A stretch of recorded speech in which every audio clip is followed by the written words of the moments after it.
Hello and welcome to our panel. We are very excited to be part of this and thank the organizers for inviting us. We are three members of the Artificial Intelligence Group at KU Leuven, and we want to share our views on big data from three perspectives: research, industry, and teaching. More specifically, we'll outline selected topics that illustrate our approaches to the three fields: data mining analytics for medicine, sports, and physiotherapy, the what and how of data innovation in industry, and how to teach critical thinking and design for big data analysis, including issues such as privacy and social fairness. This panel has partially been pre-recorded and is partially live. In the pre-recorded part, we will first briefly introduce each other, then say how we define big data, each give a statement about these three perspectives: research, industry, and teaching, and then ask each other some questions. After that, the floor is open to you, and we will be available for an interactive question and answer session. This is the last 15 minutes of our panel. We hope you'll find this interesting, and we look forward very much to your questions. So, hi, I will introduce Bettina. Bettina Berend is a professor of computer science in the Declarative Languages and Artificial Intelligence Research Group at KU Leuven in Belgium. She works on web, text, and social and semantic mining, and next to that also on privacy and non-discrimination and how data mining can help or hinder in attaining these goals. Furthermore, she also works on user issues and teaching of and for privacy. Jessie Davis is a professor of computer science and the Declarative Languages and Artificial Intelligence Group of KU Leuven in Belgium. His research lines contain both methodological and application components. Methodologically, he focuses on developing novel machine learning algorithms and data mining algorithms. On the application front, he's interested in addressing problems in healthcare and sports, as well as problems that arise in the intersection of these two fields. And we'll see an example from that today. So I would like to introduce Matthias Verbeke. Matthias is a data innovation scientist at Sirius, which is the collective center of the Belgian technological industry. Sirius is a nonprofit industry-driven research organization with the goal of trying to help companies remain innovative. He is focusing on data innovation, that is, the innovation based on the exploitation and interpretation of available data within a company by applying techniques from data mining and machine learning. Matthias just finished his PhD in our research group at KU Leuven last year.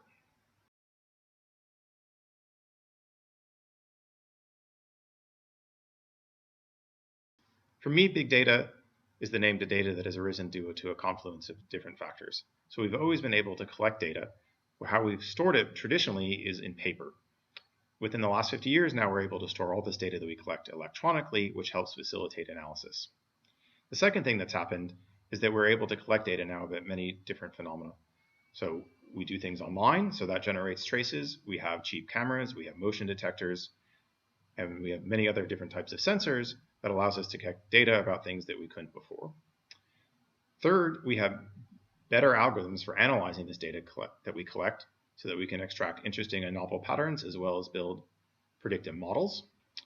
And finally, everything that we do, all the devices that we use continue to get cheaper. So the price of computers continues to go down, the price of cell phones, the price of sensors, which is going to continue to this explosion in data that we're able to collect and analyze.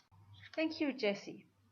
It's interesting that you mention the extraction by sensors and other devices, because data and big data are not just there, they're not just objective. So I would like to add to this definition that big data are first of all data, those elements that are taken or abstracted from phenomena, extracted through observation, computations, experiments, and record keeping. And they are selected from nature by the scientist in accordance with his or her purpose.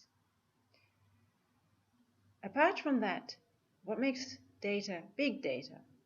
We also work a lot with the 5 V's definition, which says that big data are huge in volume, consisting of terabytes or petabytes of data, high in velocity, created in or near real time, and diverse in variety and type.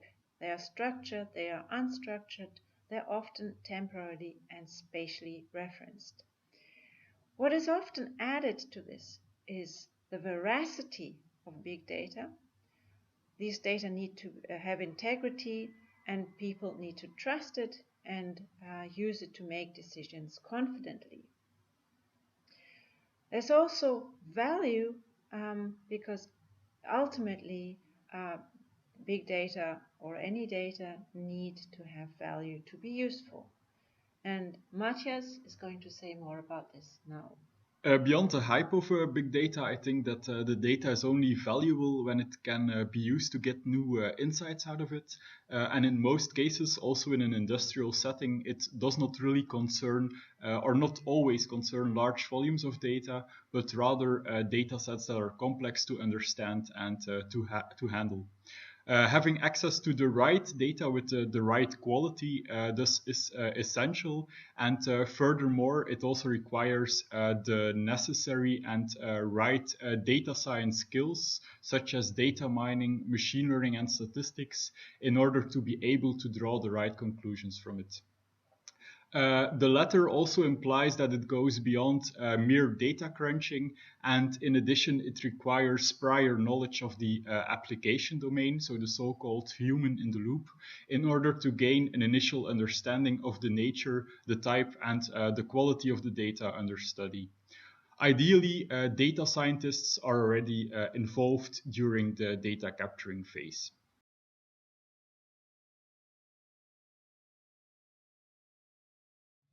So in my introduction, I alluded to several factors that I think have played a major role in the big data hype, and I just want to go into depth in a couple of these factors. So the first key point is that we are now able to store things electronically. And I think a great example of where this has had a major impact was within healthcare. When I was growing up, when I went to the doctor, when you walked into the doctor's office, you were shown to an examination room, and outside the examination room, there was a massive file that contained your entire clinical history. When the doctor interviewed you, they'd ask you questions, and they'd make notes in this file. And every time you went, this file got a little bit bigger as they collected your symptoms and diseases and diagnosis and the medications that's provided. Now when you go into a doctor's office, there's no more paper chart. There's simply a computer, and things are stored electronically within a database. So database technology isn't really new. They've been around since the 1970s, but at this point in time, they're much more widely used. And what's nice about having data in a database is that there are certain things that humans are good at, and there's certain things that machines are good at. And that you can try to take advantage of the things that humans are good at and the things that the machines are good at when you do decision making. So for example, humans are very bad at doing things like combining multiple pieces of evidence or estimating probabilities because they suffer from things like recency effects. So one example of a technical problem that I've worked on is trying to provide decision support for radiologists that interpret mammograms. So mammograms are the most effective way for early detection of breast cancer. And in the world that I worked in, there were two types of radiologists that we were interested in. So one were general radiologists that looked at lots of different things. They looked at X-rays, MRIs, CAT scans, you name it. And then there were also the other type of radiologists were expert mammographers, and they only looked at mammograms. And they're much better at this in two important ways than the general radiologists. So first off, they're better at detecting whether or not you actually have cancer. And secondly, out of the people that flag for additional screening, such as a biopsy or a follow-up mammogram, they're much more likely to not recommend you to get this extra screening if you actually don't have cancer. The problem is there's not enough of these specialist mammographers. So the idea is you could try to interpret the data that's collected in order to build a decision support system to raise the level of performance for these non-experts to that of the experts. The reason this is possible now is for two reasons. So one, we have these electronic health records where all the data is collected within a database that we could then extract and analyze to try to learn a model. And the second thing that's important here is that, at least within the United States, radiologists about 30 years ago got together and decided on a standardized vocabulary that all people that look at a mammogram must use when they interpret it. When they look at the image, they have to write down a predefined set of features that they've seen. Thus, we are able to analyze this data to find interesting correlations between features as well as to accurately estimate probabilities, and that you can see then that you can get very good performance at this task. And this is a nice example because the features or the data actually comes from the human interpretation, whereas the models and the probabilities come from the analysis of the data. The second important point is that we're able to collect lots and lots of new data. So I think a really interesting application of this that you might not think of is tracking player movements during sports matches. So in particular, people have looked at instrumenting both basketball stadiums and soccer stadiums with cameras, where you're able to track the position of all the players, the referee, and the ball at multiple times per second. And so then you have a game, and what you get out of the game is a series of X, Y, and possibly even Z coordinates of the location and the ball and the player at these multiple different time segments, and you're able to look at finding interesting and relevant metrics that can have a significant influence in strategy. So there's been some work in basketball out of Harvard where they've looked at trying to categorize the effect of defense, or how to measure how good players are defensively based on NBA data. And this was a kind of a really innovative study because previously there were no good metrics to try to quantify how good of a defender a player was. The third key point I want to talk about is that devices keep getting cheaper and cheaper. So here let's talk about the idea of motion capture. So usually with motion capture, what you would have is an expensive video system. So you would have somewhere between 6 and 10 cameras set up in a lab environment in order to record the location of all the body parts of a person at multiple times per second, and you can get very, very accurate measurements within a millimeter of the true position with these camera systems. But these motion capture systems are very expensive. You know, they're from tens of thousands of dollars to hundreds to even up to over $100,000. And they're very difficult to work with because in order to collect data about someone, you have to put a lot of, you have to instrument their body with reflective tape in order to make the measurements. But now you can buy a Kinect for 150 euros, and this opens up a world of possibilities about things that you can monitor. So one interesting example here that we've been working on is physical therapy. So the current paradigm with physical therapy is the following. So if you have an injury, you go to see a physical therapist once a week or once every other week. You have about 45 minutes to an hour with the physical therapist. And during that time with the physical therapist, they'll check the status of your rehabilitation. They'll check how well you're performing exercises. They'll measure your progress, and they might show you some new exercises. And they'll have to show you new exercises. What they'll do is they'll show you how to do it. They'll have you practice it 2 or 3 times and give you some pointers about whether or not you're doing it correctly. And they'll probably write down on a sheet or give you a piece of paper that describes how the exercise is supposed to be performed. Then you're supposed to go home, and in between the visits, you're supposed to do these exercises a certain number of times a week. So maybe you do it every day, maybe you do it every other day. So this has several drawbacks because it's hard in one small session with the physical therapist to try to understand how to do the exercise correctly. And if you don't do the exercises correctly, you often don't get better, and worse yet, you can actually end up hurting yourself further. So what you could potentially think about doing is using a Kinect at home to monitor a patient while they're performing their physical therapy exercises. And by interpreting the depth images that the Kinect returns, you could try to tell the patient whether or not they're doing an exercise correctly, and if not, how they could fix the exercise they're doing in order to do it correctly. And perhaps this would allow you to rehabilitate faster and better than the current paradigm. So here we'll show a little illustration of a video that shows a Kinect being used to monitor a patient performing an exercise, and then Matthias will talk.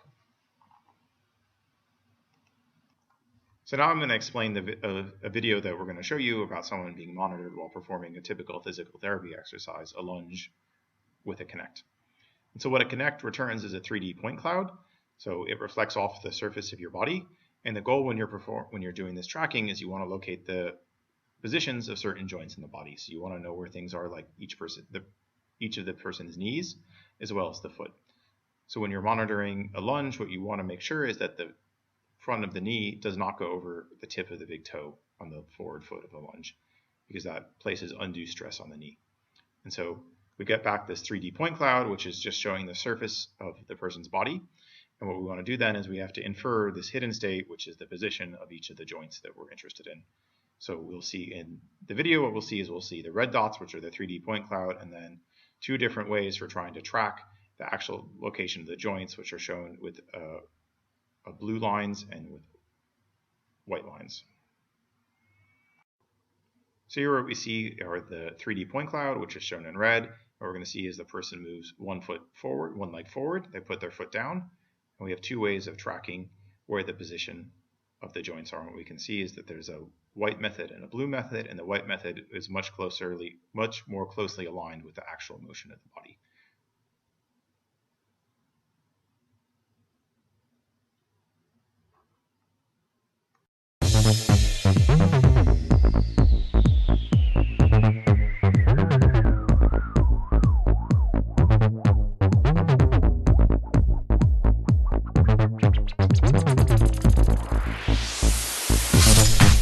CIRIS is the communal center of the technology industry. We help businesses introduce technological innovations. This enables those businesses to strengthen their competitive position in a long-lasting way. CIRIS has over 120 in-house experts across 6 different sites in all 3 of Belgium's regions.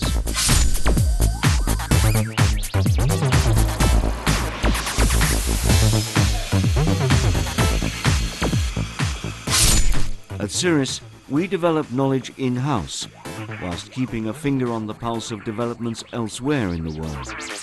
That means our customers have rapid access to in-depth expertise in over 20 fields. Meanwhile, we've been playing our leading role for 60 years now. Since its creation, CIRIS has been a bridge between universities and companies of the technological industry. In the beginning, small entities of CIRIS were created at universities, and they were capturing all the existing knowledge at these universities and were transferring them to the industry. In the meantime, CIRIS is becoming now more and more a bridge between, let's say, all existing knowledge and the companies. By all existing knowledge, I mean all knowledge that has been developed by universities, but also by international and national competence centers. Both small businesses and large industrial groups from all sectors of the Belgian technology industry can turn to CIRIS. CIRIS shows businesses the way to expertise in the most diverse range of fields.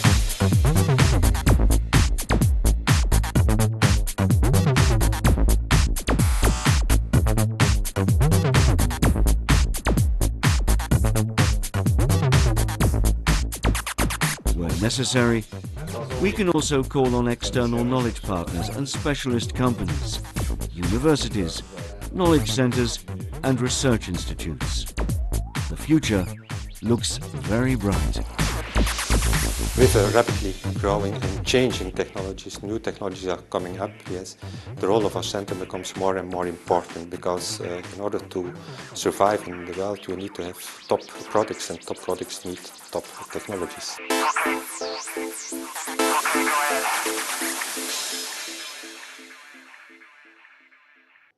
So as you have seen from the movie, CIRIS is an industrial research center, and we are helping companies to innovate their products and services, and we are doing this in several industries.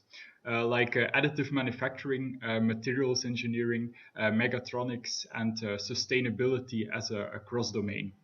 The Data Innovation Group is situated in the ICT part or cluster of CIRIS. And the goal of CIRIS as a whole is to increase the knowledge transfer from academia to industry.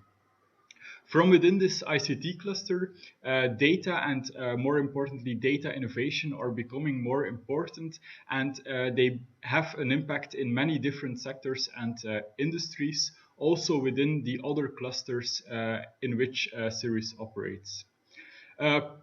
Popular examples are that people start using wearables to monitor different health parameters. There is a large amount of exhaust data available of people using the internet, like websites and mobiles. And also a lot of data is generated by sensors in machines these days. This offers a lot of opportunities to innovate, both in sectors where data is at the core of this innovation, as well as in sectors where data is only a byproduct which can improve the product or service that is currently offered. For example, the maintenance of offshore windmills is very expensive these days, as one needs to go physically to the windmill to repair it. However, by using the data that is captured by the different parts and sensors in these windmills, one can use it for predictive or preventive maintenance in order to detect when a part is most likely to fail and to schedule maintenance before the downtime. This is only one brief example of possible innovations with data that can be realized in the industry, but of course a huge number of opportunities are offering itself these days, and this has an impact in many different sectors.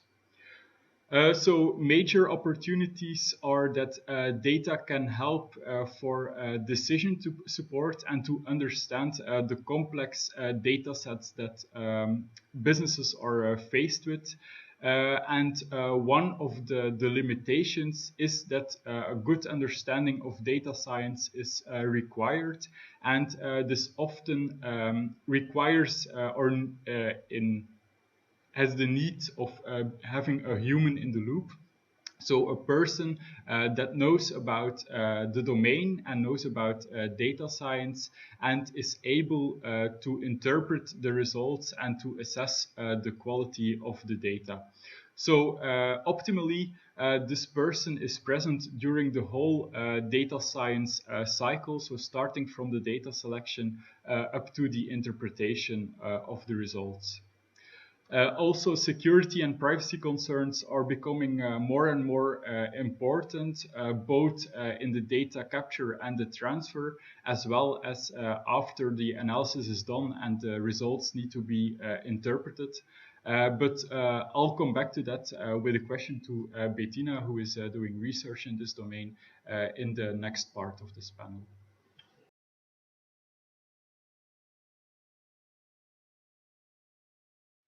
I started my journey into web research in the late 90s when I became director of a large portal for schools. I still remember the first day of my job when my boss approached me and asked me, "What are these people doing on our site? Find out." That got me into weblog mining. Of course, in the practical work done there, we saw how fantastic the new options were that pupils and teachers had through a portal such as this, but also that problems could arise, such as cyber mobbing. Therefore, also, since the early days, issues of privacy, issues of social fairness have been part of my research. I've also done teaching on these issues, and together with my colleagues here, I believe we offer a broad range of very good courses on data analysis, and also always discussing issues such as privacy and uses of data that may not be so desirable. But then, 1.5 years ago, I began wondering, how can I be a knowledge scientist after the Snowden revelations? What does this mean for my research? What does this mean for my teaching?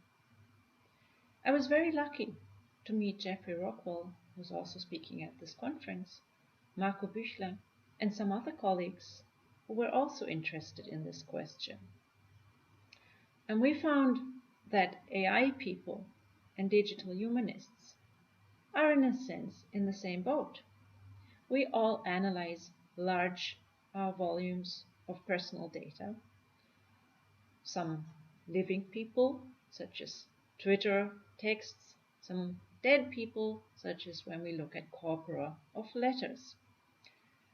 So we are facing the same ethical issues. We develop methods that can be and are used for spying on people and otherwise impinging on their fundamental rights.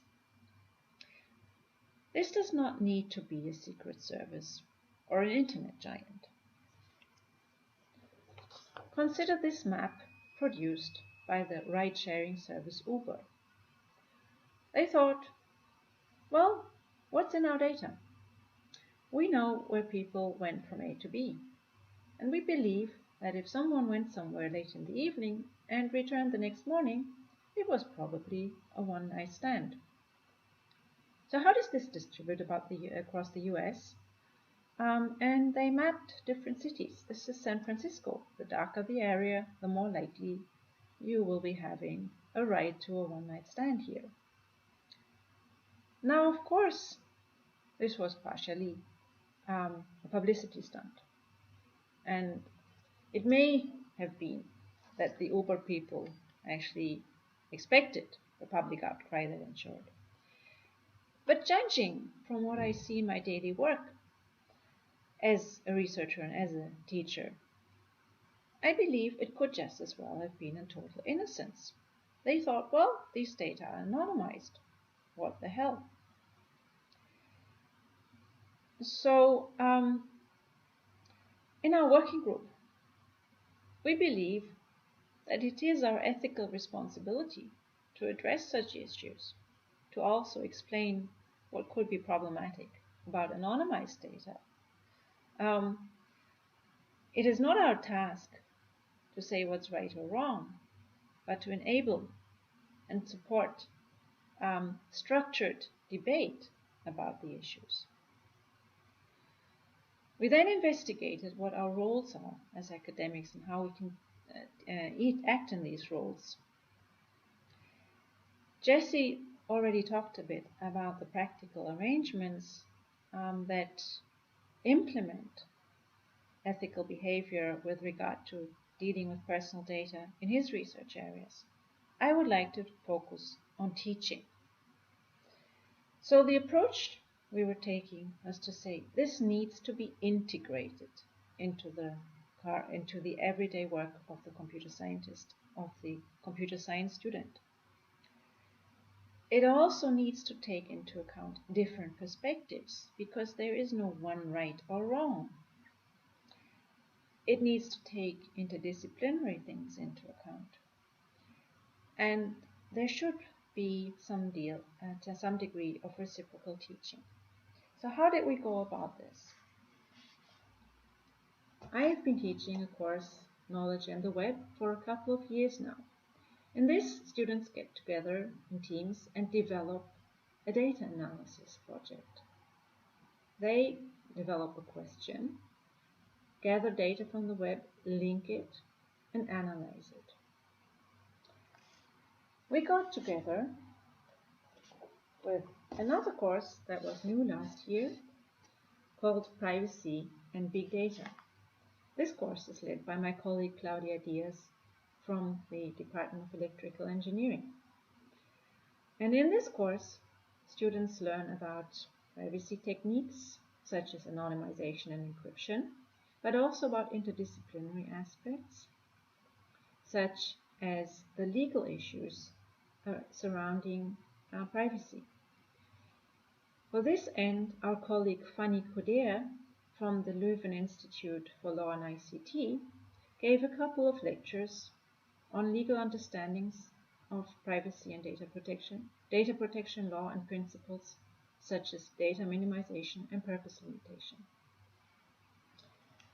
We then teamed up these students. The developers described their research idea. The privacy consultants, these people here, identified what kind of app could be built with such an analysis.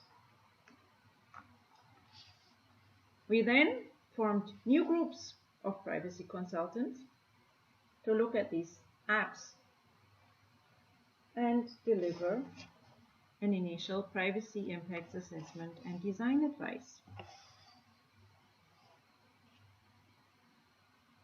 So these groups were interacting via the document, and in the end, these people were asked to integrate the advice into their further design. Here's an example We gave the students fictitious newspaper snippets that described a study. So here, this one is drinking is Belgium's favorite pastime, and the later the evening, the more likely they are to be in a pub. Developers then identified stakeholders for such a study, formed a more precise hypothesis, in this case whether a pubgoer's behavior is typical and whether it's really true that the later the evening, the more likely people are going to be in a pub, and identify real data from the web that they would later test their hypothesis with. So the data analysis was actually carried out.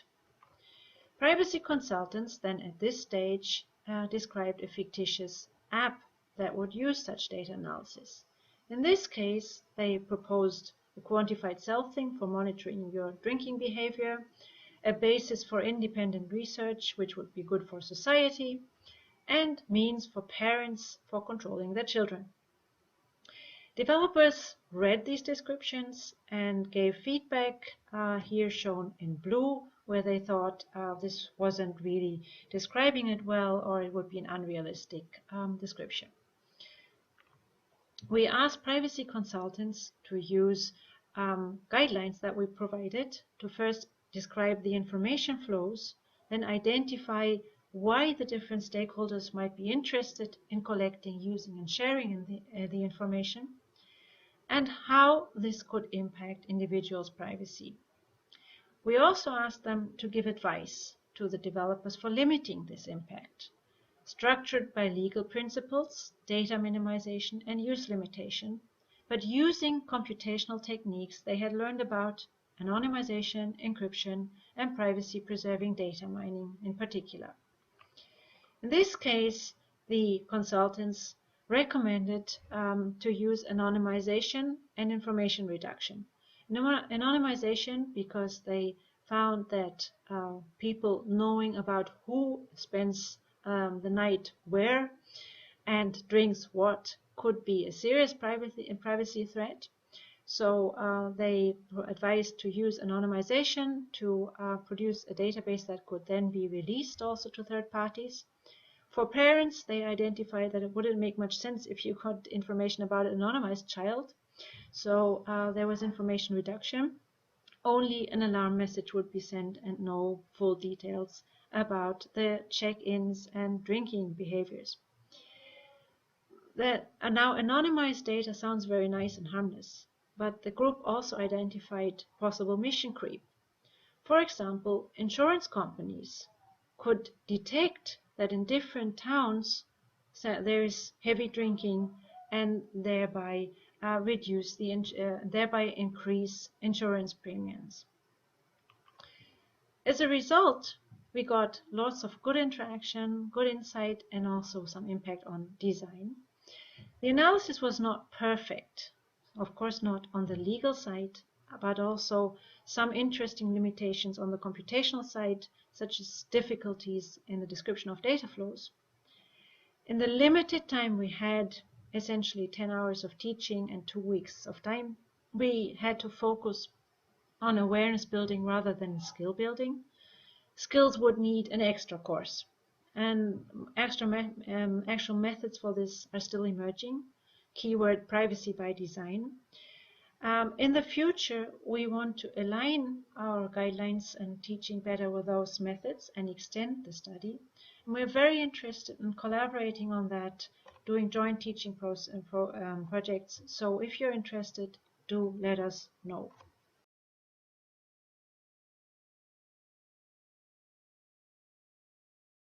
Hey Jesse, very interesting research you were talking about. I would like to ask you 2 questions. You deal with a lot of very sensitive data in these analytics and these applications. How do you deal with them? Are there any special safeguards about data security and data privacy? And who has access to these data? That's a really good question, Bettina. I think there are 2 aspects to this that I want to touch on. So the first is, well, I think there's 2 types of sensitive data that we deal with. So one type of sensitive data we deal with is patient health data or personal data. And then we also deal with sensitive data in that we have data from companies and they view their data as valuable. So I'll start by addressing the first type of data, which is this personal identifying data that we have about patients. And I think there are two things that I want to mention here. So first off, in order to conduct research or analyze data about human subjects, you have to get approval from an ethics committee. So in the US, it's called an Institutional Review Board, or an IRB, and in KU Leuven, it's just called the Ethics Board. And you have to make a proposal where you present to this ethics council what the data is and how you're going to protect it, and they give you approval or give you suggestions about how you can better make sure that you protect individuals' privacy. Furthermore, at least in the US, you also, before you can work with human subjects data, you have to follow training courses. So you do an online course where you watch some videos, you read some material, and you have to answer questions, some multiple choice, some more open-ended, where you're presented with different scenarios, and you have to tell them how you would respond in certain cases about protecting data. Even though we had this very sensitive data about health, in some sense, for the data that I've worked on, the things that would be most personally identifying aren't really relevant. So with the electronic health data, knowing someone's name isn't really useful. And oftentimes you actually don't even need to know what their precise age is. It suffices to put their age into a range of, between say 50 and 55, 55 and 60, and so forth. And you also don't need to know things like where they live, because this isn't very predictive. So that makes it, in some sense, a little bit safer to work with, because you don't have to have any idea. None of these things are at all predictive. And the same thing goes with this physical therapy data. You don't need to store the data. So when you're tracking the patient with the camera, all you're looking at is you don't need to store the actual video images of them. You just have to get this point cloud. And in fact, we don't even need to store the point cloud. We just need to interpret the point cloud in real time and tell them if they're doing the exercise correctly or not. And really, the only kind of personally identifying information that relies on is having some idea about the length of a person's limbs, which doesn't give you very, very much insight about someone unless they're very short or they're very tall. So anyone that tries to access this data has to have approval. They have to probably go through the training to be able to access the data. And then it's kept on protected servers. So we have things that are isolated maybe from the rest of the network, or maybe not even available, or maybe you can't even access the internet when you're working on the data to try to protect it. And then in terms of company data, again, we take this very seriously. So we often have non-disclosure agreements if we're working with data from a company. And there again, we take a lot of safeguards in order to protect the data. So the data might be stored encrypted on a server that only might not have internet access and is only available to certain members of our lab. So Matthias, I'm wondering, to what extent do companies worry about privacy concerns? That is, how much effort are they putting in or devoting to worrying about privacy when they're trying to apply data mining or machine learning in their industrial context to the data that they've collected? Thanks, Jesse. This is a real concern for companies. Series guides companies with different levels of experience and expertise in data innovation. The companies that are in an early stage of discovering the potential of the data they hold are mainly concerned about a privacy-respecting and secure way of gathering the data and combining different data sources. This is also becoming more important in the related subfields. So think, for example, on cloud storage and processing, the Internet of Things environments that are popping up and related. And also in the analytics phase, privacy and security keep an important role. And in that respect, I would again like to stress the importance of a domain expert to correctly interpret the results. Okay, so Jesse and Bettina, to what extent do you think it is the responsibility from the university, both from a teaching and a research perspective, to safeguard the boundaries of the analytic methods being developed? So I'm going to answer this question maybe in a slightly different way. So I think it's really important that we think about how we try to safeguard the models and the methods that we build. Because in reality, what's going to happen is they're going to be used in practice, and you want them to be robust to outliers, because if you're using them, say, in a health context, and they're being used to support decision making, if they make the wrong decision, it could have really terrible consequences for an individual. So for example, So analytical methods or computer science methods have been used to try to determine the optimal dosage for common blood thinners. And blood thinners are a very tricky medicine to be able to prescribe the right dose, because if you give too much, people have internal bleeding, which is bad because it can lead to death. And if you don't give enough, then they get clotting and they have, again, problems because they could die. So you have to be very careful, and you want to make sure that you're not giving a wrong recommendation, and you need to develop methods that are going to make the correct decision, or are going to err on the side of caution when you're trying to solve these types of problems. This is absolutely the role of the universities. Universities are places where new knowledge is developed, new methods are developed, but they're also, as schools, spaces where knowledge is developed outside direct commercial exploitation. This gives us a big responsibility. We need to examine methods critically. We need to ask questions that many people don't want to hear, and we need to keep doing that. Importantly, we also need to keep in mind that there is never just one truth in society, and we need to enter into dialogue with different perspectives. Working across discipline boundaries is essential for this. I have today given a specific example of a collaboration with a legal scholar, and also mentioned the collaboration with digital humanists that was actually very important in shaping this.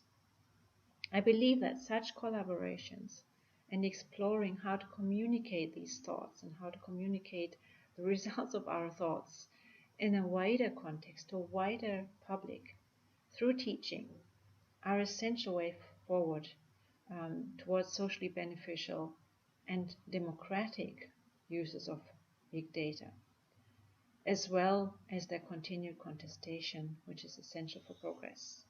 So Jesse, there is a wide range of sensors being developed to capture all kinds of physical data. What do you think are the limits, both from a technological as well as from a societal level? And maybe as a follow-up question, to what extent can we trust, or maybe do we need to fear the data and its analysis? For example, a system that predicts the probability of having disease X in Y years. So how can this be trusted, and what do we need to do with the results? So I think that this is actually a tricky question to answer. So one problem about collecting data is we sort of don't know what kind of inferences we'll be able to derive from the data until after we've collected it. So it's really hard to know a priori if you'll be able to build a model that's predictive based on data before you actually have the data.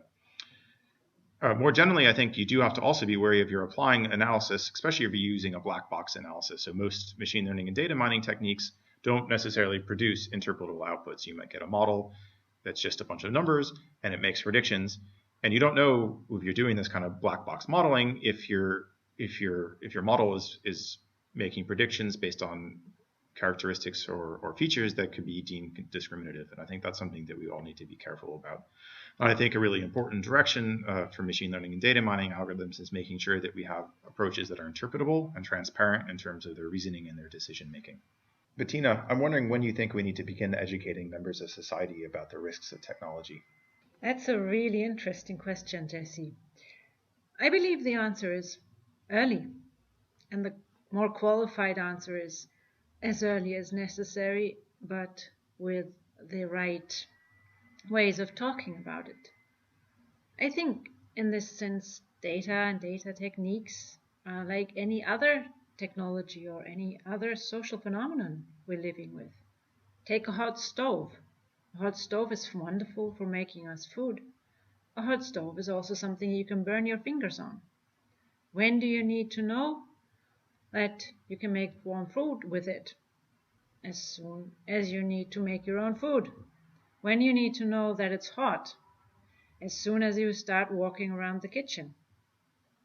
And you don't need to talk about thermodynamics there to a child.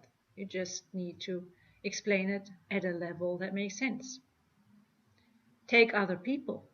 Other people can be wonderful. Other people can be horror. We teach our children about other people and how to interact with them from day one. So I think it's an educational task that really extends from child rearing through basic school education up until, well, basically until the end of life. And of course, teachers and parents and whoever else educates can only educate to the extent that they know themselves, that they set good examples. And so, again, if you ask, how is our role, how is our responsibility as educators, as academics, what we can do is put the older people as multipliers into a position that they can help the younger people, but also listen to them.